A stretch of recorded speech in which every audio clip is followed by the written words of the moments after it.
Le bébé avait à peine 11 jours quand Clara a poussé la porte du plus prestigieux cabinet d'avocats de Paris, le petit corps serré contre sa poitrine. Elle avait choisi ce matin-là avec soin, non par goût du drame, ni pour créer une scène, mais parce que son avocat lui avait dit que ce mercredi à 10 heures était le seul créneau disponible avant les vacances judiciaires. Et Clara avait appris, au cours de ses 3 années de mariage avec Antoine, que l'attente était toujours plus douloureuse que ce qui allait suivre. Alors, elle s'était habillée avec une intention discrète. Un chemisier crème qu'elle n'avait pas porté depuis avant sa grossesse, un pantalon sombre qui ne fermait pas encore tout à fait, et un manteau bleu marine qui couvrait le tout. Ses cheveux étaient tirés en arrière, ses yeux d'un vert si particulier que les gens s'arrêtaient parfois pour le lui faire remarquer, étaient fixes et clairs. Seul quelqu'un qui la connaissait très très bien aurait remarqué le léger tremblement de sa main droite en appuyant sur le bouton du 14e étage. Plus personne dans cet immeuble ne la connaissait aussi bien. Le bébé, qu'elle avait prénommé Léo, un prénom qu'Antoine n'avait jamais vraiment ni approuvé ni désapprouvé, car Antoine avait été absent pour la plupart des décisions des 8 derniers mois, était blotti contre elle dans un porte-bébé gris et doux. Il dormait, sa petite bouche légèrement ouverte, ses doigts recroquevillés en petits points près de son visage. Clara avait calculé le biberon 40 minutes avant le rendez-vous. En 11 jours, elle avait appris à tout planifier autour des courtes fenêtres de calme. Elle avait appris bien des choses en 11 jours, des choses qu'elle ne s'attendait pas à apprendre si tôt. L'ascenseur s'ouvrit sur une réception d'une sérénité presque agressive. Sols en marbre blanc, mobilier bas en cuir, une unique orchidée sur une table en verre. Une réceptionniste à la posture parfaite leva les yeux avec le genre de sourire étudié qui ne communiquait rien. Clara Chevalier, dit Clara. J'ai rendez-vous à 10 heures avec Maître Dubois. Bien sûr. Le regard de la femme tomba brièvement sur le bébé. Je lui signale votre arrivée. Clara s'assit dans l'un des fauteuils bas et ajusta le porte-bébé. Léo bougea, mais ne se réveilla pas. Elle garda son regard fixé sur l'orchidée. Elle ne s'autorisait pas encore à penser à Antoine. C'était une discipline qu'elle pratiquait depuis des mois, comme un athlète répète un mouvement jusqu'à ce qu'il devienne automatique. Pense à l'heure qui vient. Pense à ce qui doit se passer. Ne pense pas à la façon dont ça aurait dû être. Elle avait épousé Antoine Chevalier 3 ans plus tôt, lors d'une petite cérémonie en Provence. Il y avait un domaine viticole que sa famille possédait depuis des générations. Elle avait 28 ans, il en avait 34. Elle était tombée amoureuse de lui de cette manière si particulière qu'on a d'aimer quelqu'un qui semble, au premier abord, être exactement ce dont on a besoin. Stable, ambitieux, attentionné au moment précis où l'attention compte. Elle ne savait pas encore que l'attention pouvait être une stratégie plutôt qu'un trait de caractère. Elle l'apprit plus tard. La première année fut belle. La deuxième année, l'entreprise d'Antoine, une société de capital investissement qui n'avait cessé de croître depuis qu'il l'avait reprise de son père, réalisa une série d'acquisitions qui firent grimper sa valorisation au-delà de 800 millions d'euros. Clara avait vu son mari se transformer avec l'argent. Pas de façon spectaculaire, pas d'un seul coup. C'était comme regarder une photographie se développer à l'envers, les couleurs s'estompant peu à peu jusqu'à ce qu'il ne reste qu'une image plus plate, plus dure que ce qui était là avant. Il voyageait plus, il appelait moins. Quand il était à la maison, il n'était présent que de corps. Son attention était toujours ailleurs, sur un téléphone, un ordinateur portable ou une conversation dont elle ne faisait pas partie. Elle avait essayé. Elle voulait que ce soit consigné quelque part, ne serait-ce que dans sa propre mémoire. Elle avait essayé la thérapie de couple, à laquelle Antoine assista 2 fois avant de la déclarer inutile. Elle avait essayé d'ajuster son propre emploi du temps, ses propres attentes, sa propre définition de ce à quoi un mariage pouvait ressembler. Elle avait essayé l'honnêteté, assise en face de lui à la table de la cuisine de leur appartement du 7e arrondissement, en lui disant simplement qu'elle était en train de le perdre et qu'elle ne savait pas comment l'arrêter.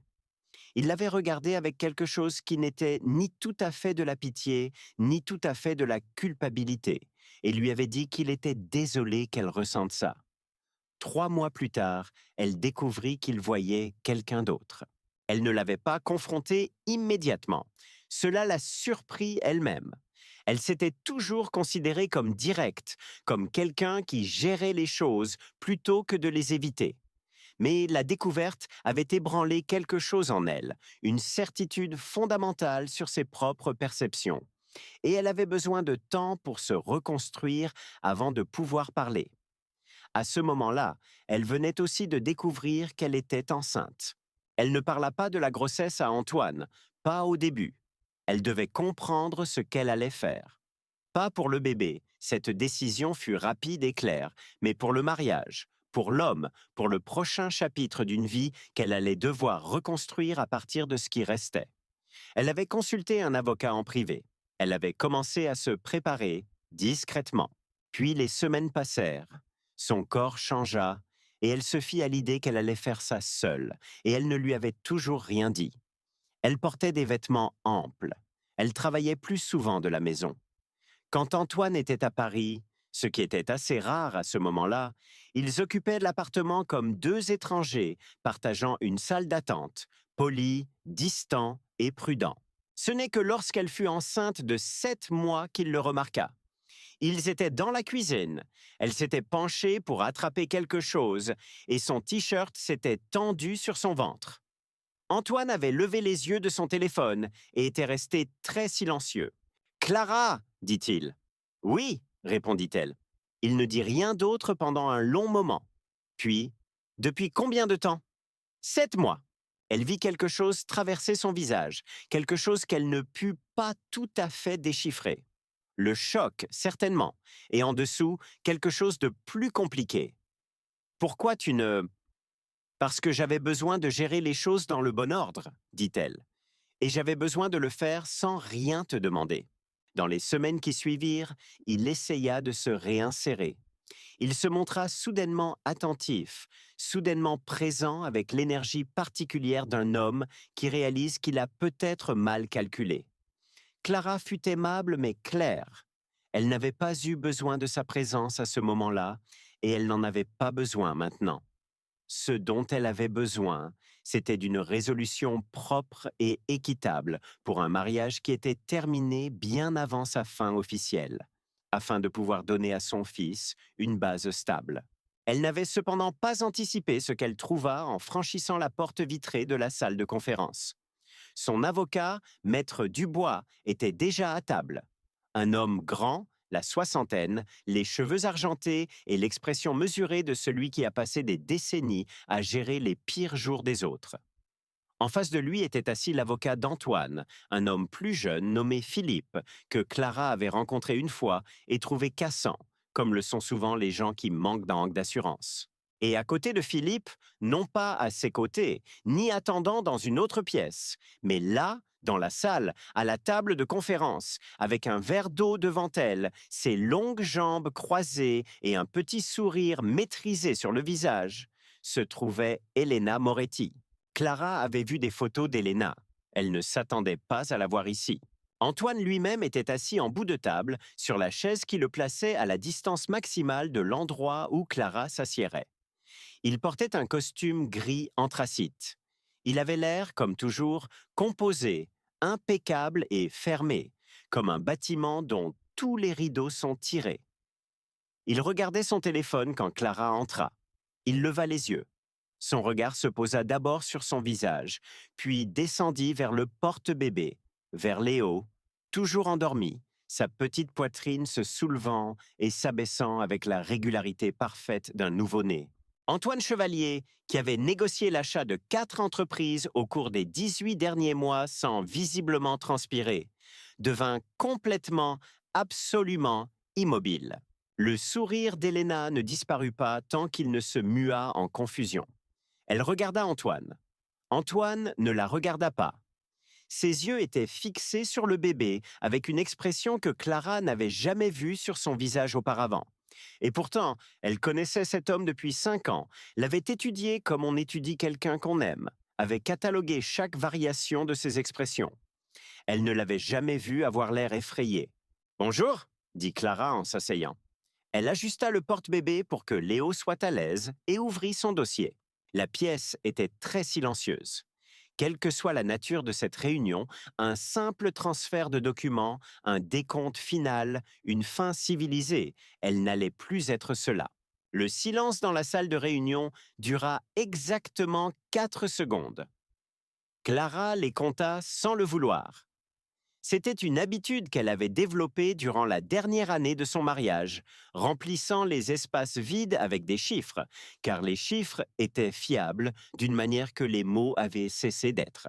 Maître Dubois le rompit le premier, comme le font toujours les avocats expérimentés, en s'éclaircissant la gorge et en ouvrant un dossier avec la neutralité étudiée de quelqu'un qui a été témoin de choses bien plus étranges que cela, et qui ne donnerait à personne la satisfaction d'une réaction. Maintenant que tout le monde est présent, dit-il, nous pouvons commencer à examiner les termes de l'accord proposé. Antoine n'avait pas bougé. Son téléphone était toujours dans sa main, l'écran noir maintenant, oublié. Ses yeux avaient voyagé de Léo au visage de Clara et retour, faisant une sorte de calcul silencieux que Clara reconnut. Elle avait fait le même calcul elle-même des mois auparavant, seule dans sa salle de bain avec un calendrier sur son téléphone et une sensation dans l'estomac qui n'avait rien à voir avec la grossesse. Philippe, l'avocat d'Antoine, se pencha et dit quelque chose à voix basse à l'oreille de son client. Antoine ne répondit pas. Ce fut Helena qui parla la première, ce qui surprit tout le monde dans la pièce, y compris, semblait-il, Helena elle-même. Est-ce que c'est... commença-t-elle, puis s'arrêta. Elle regarda Antoine. Antoine, il se tourna lentement vers elle, et pour la première fois dans cette interaction, Elena Moretti parut incertaine. C'était une belle femme, d'une beauté précise et construite, de celles qui ont consacré une énergie considérable à leur projet. Cheveux sombres, pommettes saillantes, des vêtements qui coûtaient plus cher que le loyer mensuel de la plupart des gens. Clara avait fait des recherches sur elle, de la manière méthodique et engourdie avec laquelle elle avait tout recherché durant les premières semaines après la découverte de la liaison. Elena travaillait dans la communication d'entreprise. Antoine et elle s'étaient rencontrés lors d'un événement professionnel 14 mois plus tôt. Elle avait 31 ans. Elle n'avait jamais été mariée. Ce que Clara n'avait pas pu déterminer à partir des photos, des profils professionnels et des récits de seconde main de connaissances communes, c'était si Helena était au courant de la grossesse, si Antoine lui en avait parlé, si la femme assise en face d'elle à cette table avait passé les derniers mois à croire qu'elle entrait dans une situation saine, un mariage déjà vidé de sa substance, son homme déjà libre, ou si elle avait tout su et avait choisi de continuer quand même. En regardant son visage maintenant, Clara fit son évaluation. Helena n'était pas au courant pour Léo. « Nous pouvons faire une courte pause ?» proposa Maître Dubois avec le ton de quelqu'un qui fait une suggestion purement procédurale. « Ce ne sera pas nécessaire, » dit Clara. Elle était consciente de son apparence, le manteau, le porte-bébé, le dossier ouvert devant elle, le calme absolu. Et elle était consciente que son calme produisait dans cette pièce un effet qu'elle n'avait pas entièrement prévu, bien qu'elle ne puisse pas dire qu'elle en était désolée. Elle ne jouait pas au calme. Elle était calme ou assez proche pour que la différence n'ait pas d'importance. Elle se préparait pour cette réunion depuis des semaines. Elle avait donné le biberon à son fils 2 heures plus tôt, lui avait fait faire son rot, l'avait changé et l'avait tenu contre sa poitrine dans la lumière bleue de l'aube de son appartement temporaire. Elle avait quitté l'appartement du 7e arrondissement 4 mois plus tôt. Et elle avait pensé, quoi qu'il arrive dans cette pièce, tu as déjà survécu au plus dur. tu as fait cette partie seule et tu as été à la hauteur. Le plus dur avait été la nuit où Léo est né, quand l'infirmière l'avait posé sur sa poitrine et qu'il avait ouvert ses yeux sombres et sans focus, voyant tout et rien.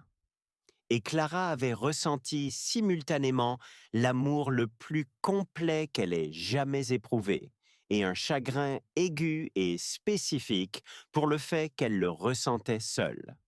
Pas de main à serrer, pas de voix à côté d'elle, juste elle et cette nouvelle personne et le bourdonnement des équipements de l'hôpital et la certitude que ce serait comme ça désormais.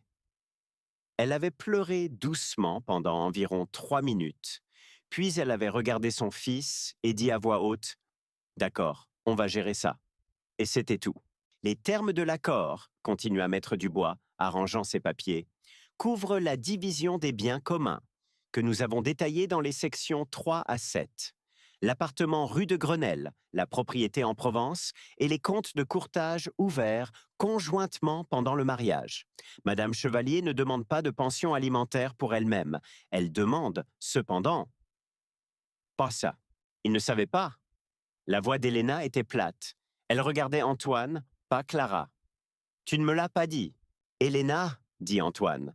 C'était le premier mot qu'il prononçait depuis l'arrivée de Clara. Quel âge? Dit Héléna. Pas vraiment une question, plutôt une pierre jetée dans l'eau en attendant l'ondulation. 11 jours, dit Clara. Quelque chose traversa le visage d'Héléna que Clara n'avait pas prévu. Pas de la colère, ou pas seulement de la colère. C'était quelque chose de plus brut, quelque chose qui la fit paraître, un instant, beaucoup plus jeune que 31 ans.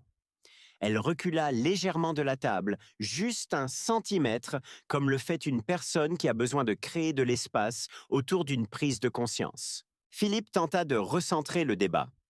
Peut-être devrions-nous nous concentrer sur les documents? Quand l'as-tu appris? Demanda Héléna à Antoine. Sa voix était très contrôlée.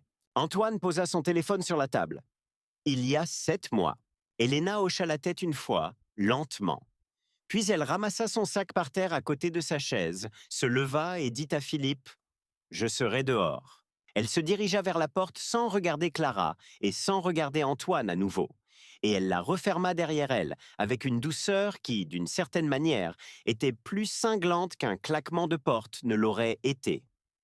La pièce se réorganisa autour de son absence. Antoine regarda Clara par-dessus la table.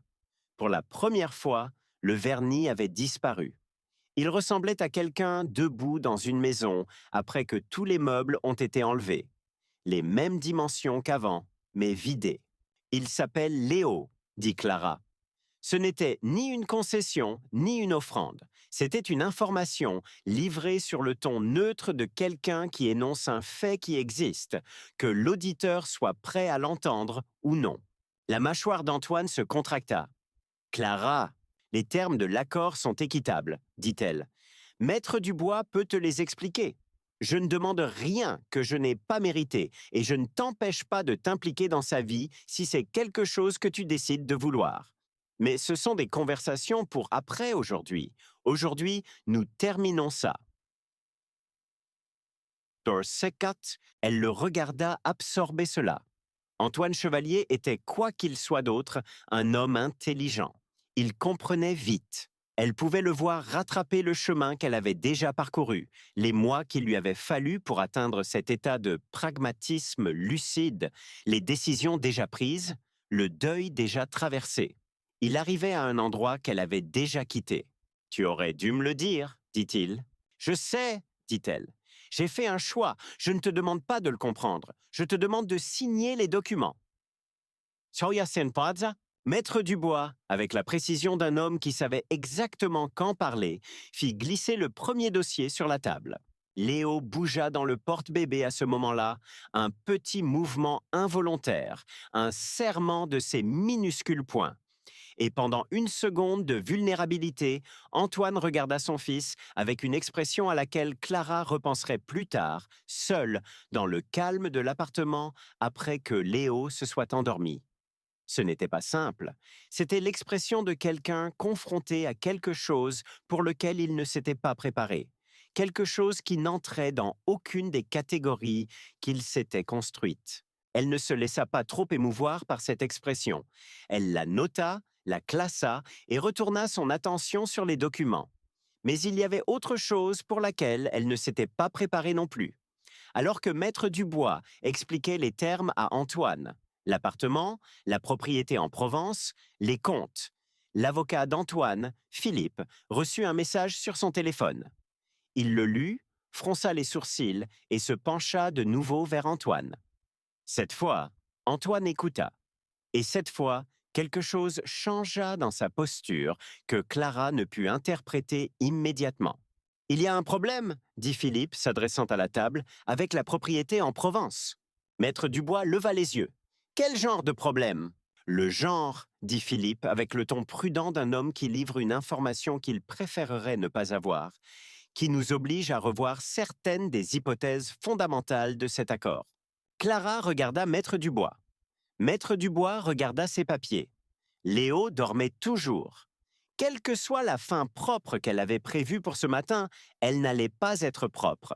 Le domaine en Provence appartenait à la famille Chevalier depuis 40 ans. Clara le savait parce qu'Antoine le lui avait raconté lors de leur 3e rendez-vous. Ils s'étaient promenés dans le parc Monceau en octobre, les feuilles faisant ce que font les feuilles à Paris en octobre, c'est-à-dire qu'elles offraient un spectacle de beauté avec une exubérance qui fait ressentir aux gens des choses qu'ils n'avaient pas prévu de ressentir. Et Antoine avait parlé du vignoble avec une chaleur qu'elle ne lui avait entendue pour rien d'autre. Son grand-père avait planté les premières vignes. Son père avait agrandi la cave. Antoine y avait passé tous ses étés jusqu'à ses 16 ans. C'était, avait-il dit, le seul endroit où il s'était jamais senti comme une personne, plutôt que comme un chevalier.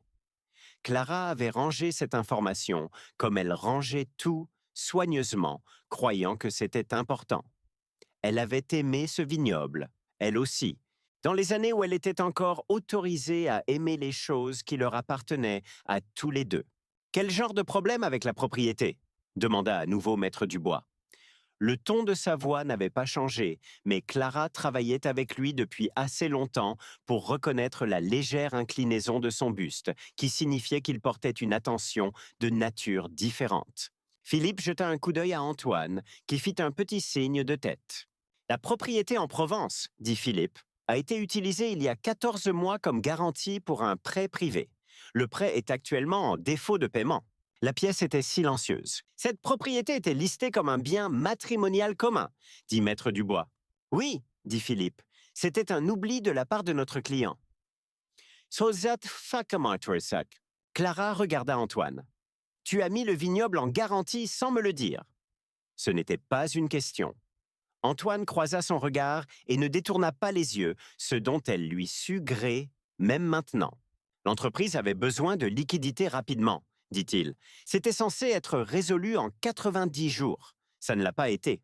De combien? Demanda Maître Dubois. Philippe annonça un chiffre. Clara l'entendit et garda un visage impassible avec le même effort qu'il faut pour courir le dernier kilomètre d'une longue course. Tout en elle voulait réagir, mais la réaction était un luxe qu'elle ne pouvait pas s'offrir en ce moment. Le chiffre n'était pas catastrophique dans le contexte de la richesse globale d'Antoine, mais il changeait considérablement la nature de l'accord, car cela signifiait que la propriété en Provence, que Clara n'avait pas voulu pour elle-même, mais avait incluse dans l'accord comme levier, une monnaie d'échange qu'elle avait prévu de céder gracieusement en échange d'une séparation financière propre et simple, était maintenant empêtrée dans une dette qui précédait la demande de divorce, ce qui signifiait qu'elle n'était plus simplement à eux de la diviser, ce qui signifiait que toute la structure de l'accord qu'elle et Maître Dubois avaient passé 6 semaines à construire devait être réexaminée. Elle inspira lentement, expira. Léo émit un petit son, pas un pleur, juste la douce vocalisation d'un nouveau-né endormi s'ajustant à un changement intérieur, et elle posa automatiquement sa main sur son dos, sentant sa chaleur à travers le porte-bébé. « Nous allons avoir besoin d'une pause », dit Maître Dubois, et cette fois, ce n'était pas une suggestion. Ils firent une pause de 20 minutes. Maître Dubois conduisit Clara dans une pièce plus petite au bout du couloir, un espace simple avec une table ronde et sans orchidées, et ferma la porte. Cela change notre position, dit-il. Je sais. Le problème de la propriété peut être résolu, mais pas aujourd'hui. Nous envisageons un minimum de 4 à 6 semaines supplémentaires, pendant que la situation du prêt est démêlée. Il fit une pause. Je veux être honnête avec vous. Si l'entreprise d'Antoine a d'autres dettes de ce type, il se peut que d'autres actifs soient également compliqués. Clara s'assit. Léo se réveillait maintenant, lentement, passant de l'immobilité à l'état agité de préfin qu'elle avait appris à reconnaître. Elle avait peut-être 10 minutes. Est-il en difficulté financière demanda-t-elle. Maître Dubois pencha la tête. C'est ce que j'aimerais découvrir avant que nous ne signions quoi que ce soit. Dans les semaines qui suivirent cette réunion fracturée, Clara découvrit que le vignoble de Provence n'était pas la seule complication. Maître Dubois, avec la rigueur systématique d'un homme qui facturait à l'heure et croyait en la valeur de son travail, tira sur le fil que Philippe avait involontairement fourni et découvrit que le fil était attaché à quelque chose de plus grand. L'entreprise d'Antoine, qui de l'extérieur semblait être un modèle de croissance agressive et réussie, avait financé cette croissance par des moyens qui n'étaient pas immédiatement visibles en surface. Les acquisitions des 2 dernières années, celles qui avaient poussé la valorisation au-delà de 800 millions et transformé Antoine d'un homme d'affaires prospère en quelque chose que la presse financière commençait à appeler un visionnaire, avaient été garanties par des prévisions de revenus futurs qui étaient, selon le consultant financier de Maître Dubois, optimistes au point d'être spéculatives. Il n'est pas ruiné, dit le consultant lors d'une réunion dans le bureau de Maître Dubois un jeudi après-midi, tandis que Clara allaitait Léo dans un coin et prenait des notes sur son téléphone. Mais il est exposé. Si 2 ou 3 de ces acquisitions sous-performent au cours des 18 prochains mois, la structure devient très inconfortable, très rapidement. Et l'accord de divorce, dit Clara, serait un événement de trésorerie important à un moment où la trésorerie n'est pas ce qu'il a le plus. Clara regarda ses notes. Elle pensa à l'homme qu'elle avait épousé et à l'homme qu'elle l'avait vu devenir, et à la solitude particulière d'être proche de quelqu'un et de le comprendre de moins en moins avec le temps. Elle pensa aussi à autre chose, quelque chose qu'elle n'avait pas encore dit à Maître Dubois parce qu'elle était encore en train de décider quoi en faire. 3 jours après la réunion avortée au cabinet d'avocats, elle avait reçu un message d'une adresse qu'elle ne reconnaissait pas. C'était bref. Je pense que nous devrions parler, pas du divorce, de quelque chose que j'ai découvert. Et Ibade, l'initiale suffisait, Elena Moretti. Clara avait fixé ce message pendant un long moment. Tous ses instincts lui disaient de l'ignorer.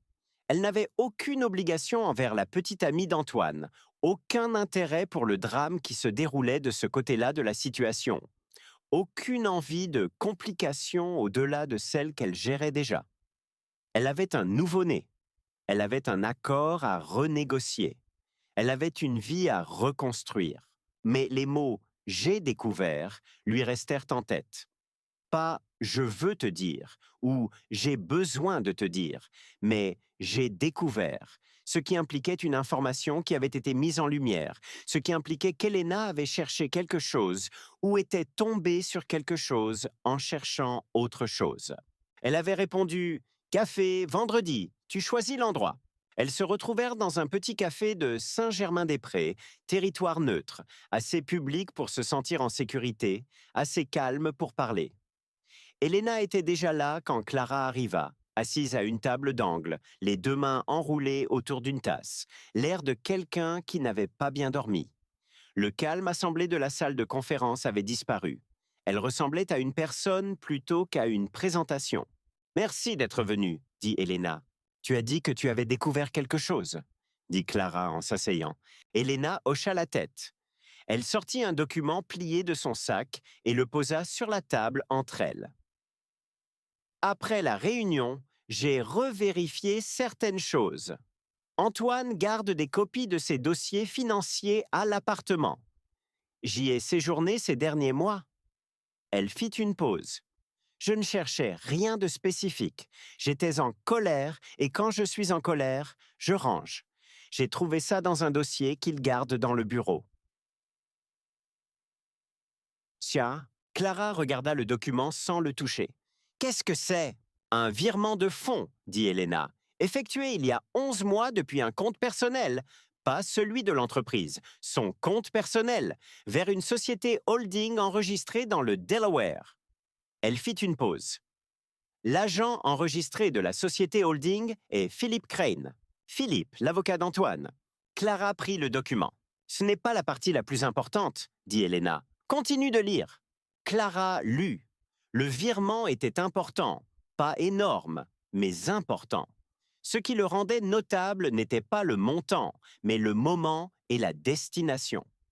La société holding, Lutel, avait été créée 8 mois plus tôt, 2 mois après le virement, ce qui signifiait que l'argent avait existé quelque part dans un vide, transféré hors du compte personnel d'Antoine, avant que la société censée le recevoir n'ait été créée. Où était-il pendant ces 2 mois? Demanda Clara. C'est ce que je n'arrive pas à trouver, dit Elena. Mais je pense... Elle s'arrêta, enroula de nouveau ses mains autour de sa tasse. Je pense qu'il déplaçait de l'argent avant le début de la procédure de divorce. Je pense qu'il savait déjà à l'époque que les choses allaient s'effondrer et je pense qu'il s'assurait que lorsque cela arriverait, certains actifs seraient quelque part où tu ne pourrais pas les trouver. Clara reposa le document. Dehors, par la fenêtre du café, la rue vaquait à ses occupations ordinaires d'un mardi matin. Des gens avec des tasses de café, un homme promenant un chien, un camion de livraison bloquant la moitié de la voie. Elle pensa à l'accord, au vignoble en Provence, à un homme qui avait passé 2 ans à devenir quelqu'un qu'elle ne reconnaissait plus et qui, il apparaissait maintenant, avait plusieurs coups d'avance sur tout le monde dans la pièce, y compris son propre avocat. Où l'avait-il vraiment? Parce que le nom de Philip Crane était sur cet enregistrement du Delaware et Philip Crane était censé travailler pour Antoine. L'appel à Maître Dubois eut lieu à 7h15 un lundi matin, 3 semaines après le café avec Elena. Clara le passa depuis la cuisine de son appartement, un 3 pièces meublé qu'elle avait loué à Boulogne, ce qui signifiait qu'il avait les goûts de quelqu'un d'autre en matière de rideaux et l'idée de quelqu'un d'autre de ce à quoi une bibliothèque devrait ressembler. Mais il était à elle de la manière qui comptait. Personne d'autre n'avait la clé. Léo était dans son transat sur la table de la cuisine, éveillé et étudiant la fenêtre avec l'intensité concentrée que les nouveau-nés appliquent à tout, comme si le monde était un problème qu'il s'efforçait activement de résoudre. « La société du Delaware !» dit Clara sans préambule. « J'ai besoin que vous sortiez tout ce que vous pouvez dessus. » Tu sais, Maître Dubois resta silencieux un moment. Elle l'entendit poser quelque chose. « Vous avez quelque chose. »« J'ai un document. Je vous l'envoie ce matin. »« Clara !» Sa voix changea légèrement. « D'où vient-il ?»« De quelqu'un qui avait accès au dossier personnel d'Antoine. » Un autre silence. « Elena Moretti. »« Oui. » Elle s'était attendue à ce qu'il proteste, qu'il soulève des questions sur la provenance du document, sur l'éthique d'utiliser des informations obtenues de cette manière, sur les risques de construire une stratégie juridique sur une base que l'équipe d'Antoine pourrait contester. Maître Dubois était prudent. C'était pour sa prudence qu'elle le payait. Au lieu de cela, il dit « Envoyez-le. Je vais le faire examiner par mon consultant financier aujourd'hui. » Ce qu'ils trouvèrent au cours des 2 semaines suivantes ne fut pas, au final, une révélation spectaculaire. Il n'y eut pas de document unique et accablant, pas de moment d'exposition cinématographique. Ce qu'il y eut, en revanche, c'était un schéma du genre qui ne devient visible que lorsque quelqu'un d'assez patient pour regarder assemble toutes les pièces dans le bon ordre. de petits virements, une société holding avec un agent enregistré qui partageait par hasard des bureaux avec un cabinet qui travaillait occasionnellement pour le groupe de capital investissement d'Antoine. Un timing qui était, selon le consultant de Maître Dubois, cohérent avec un repositionnement délibéré d'actifs avant le divorce. Ce n'était pas illégal, à proprement parler.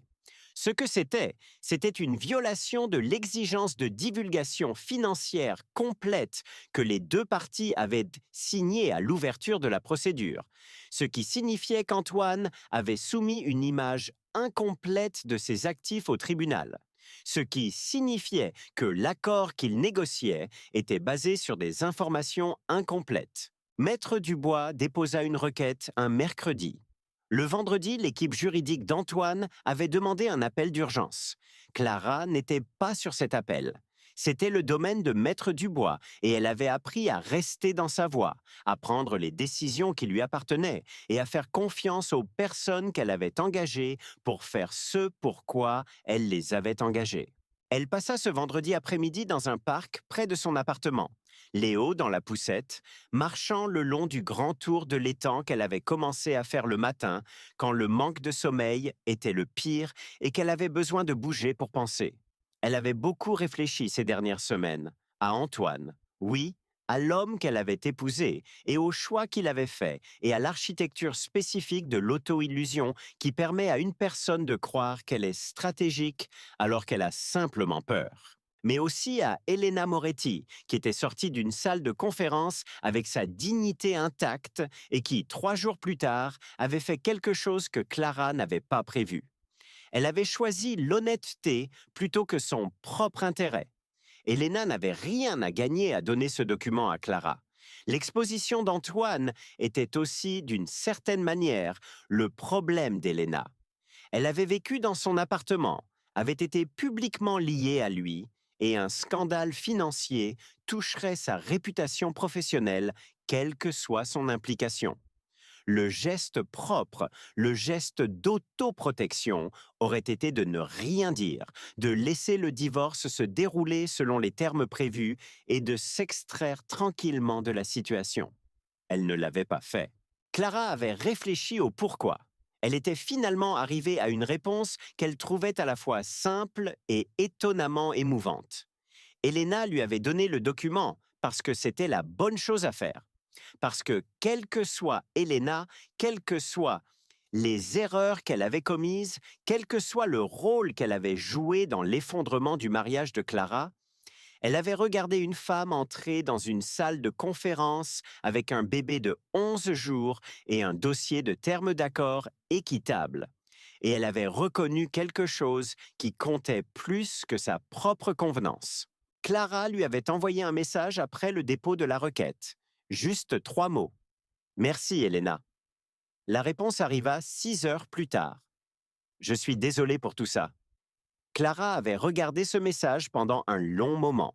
Puis elle avait tapé « Je sais » et avait laissé les choses ainsi, parce que certaines choses ne nécessitent rien de plus et parce qu'elle avait Léo à nourrir. L'accord fut renégocié au cours de 3 semaines en novembre.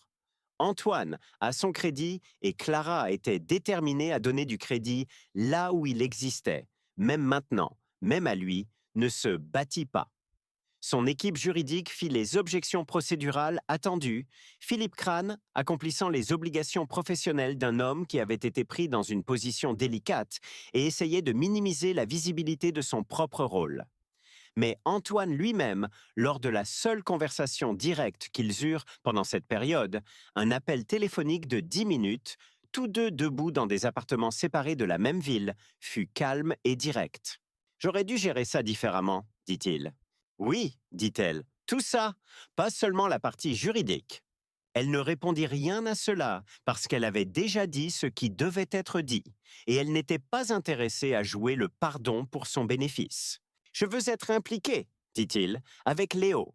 Je sais que je n'ai pas le droit de demander ça. »« Tu n'as pas besoin du droit, dit-elle. Il a besoin d'un père qui soit présent. Si tu peux être cet homme-là, alors sois-le. Mais ce n'est pas quelque chose que tu négocies par avocat interposé. C'est quelque chose que tu fais ou que tu ne fais pas. Il resta silencieux un moment. D'accord. D'accord, dit-elle, et mit fin à l'appel.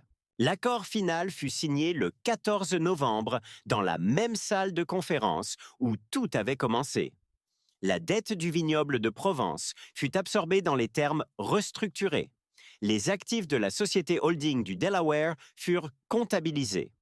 Clara reçut un accord qui reflétait une image exacte de la situation financière d'Antoine.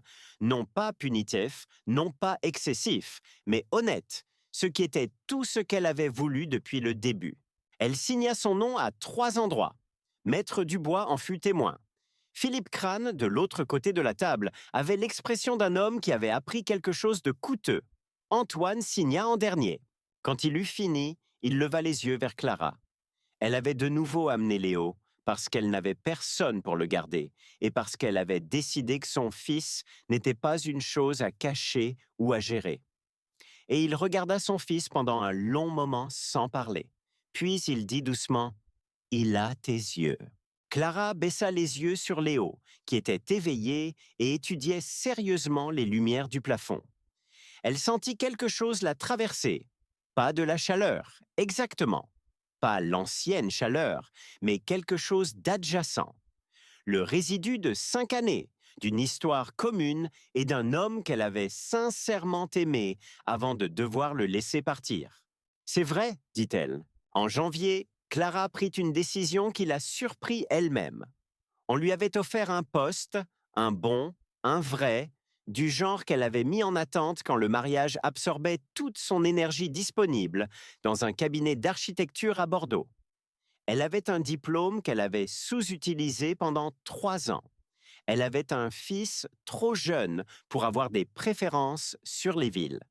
Elle avait un accord qui lui donnait des options qu'elle n'avait pas eues auparavant.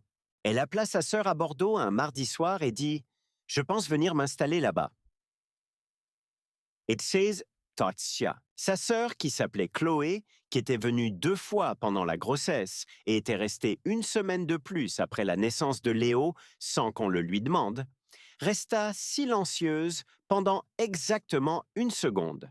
Puis elle dit « Ça fait 2 ans que j'attends que tu dises ça. » Clara rit. Un rire facile et vrai, le genre de rire qui arrive quand le corps décide, sans vous consulter, que quelque chose est vraiment drôle. Léo, surpris par le son, leva les yeux vers elle avec de grands yeux sombres. « D'accord, dit-elle. Alors je le dis. » Elle quitta Paris le 3 février. Elle traversa la France en 4 jours, s'arrêtant dans des endroits où elle n'était jamais allée, avec Léo dans son siège auto derrière elle, et le paysage d'hiver changeant à travers le pare-brise, plat, puis vallonné, puis les montagnes, puis la longue descente verte vers la côte. Elle s'arrêta dans un petit village du Cantal le 2e soir, dans une petite auberge avec des banquettes en vinyle et une vitrine à tarte près de la porte. Et elle mangea de la tarte aux pommes, but du mauvais café et donna le biberon à Léo, et regarda par la fenêtre une rue qu'elle n'avait jamais vue auparavant et ne reverrait probablement jamais. Elle ressentit, assise là, quelque chose qu'elle ne reconnut que parce qu'elle l'avait ressenti 1 fois auparavant, le soir de son premier rendez-vous avec Antoine, en se promenant dans le parc Monceau, les feuilles offrant leur exubérance annuelle, le sentiment d'être au commencement de quelque chose, la légèreté particulière d'une vie qui n'a pas encore eu lieu. Elle laissa un bon pourboire. Elle attacha Léo soigneusement, comme elle le faisait toujours, vérifiant les sangles 2 fois. Elle quitta le parking pour s'engager sur une route qui allait vers l'ouest. Léo émit un petit son depuis le siège arrière, content, sans hâte, déjà chez lui dans le monde en mouvement. « Je sais, » dit Clara. « Moi aussi. » « Et vous, d'où nous suivez-vous? Dites-nous dans les commentaires de quel pays ou de quelle ville vous êtes. Tas. Comment avez-vous trouvé cette histoire? A-t-elle résonné en vous? Votre avis nous intéresse beaucoup. Où que vous soyez dans le monde, je vous souhaite de tout cœur d'être toujours en paix et en sécurité. Prenez bien soin de vous et de vos proches. Et surtout, si vous aussi, vous avez une belle histoire, une expérience touchante ou une anecdote que vous aimeriez partager avec nous tous, n'hésitez pas à l'écrire. Nous serions ravis de vous lire et de découvrir vos récits.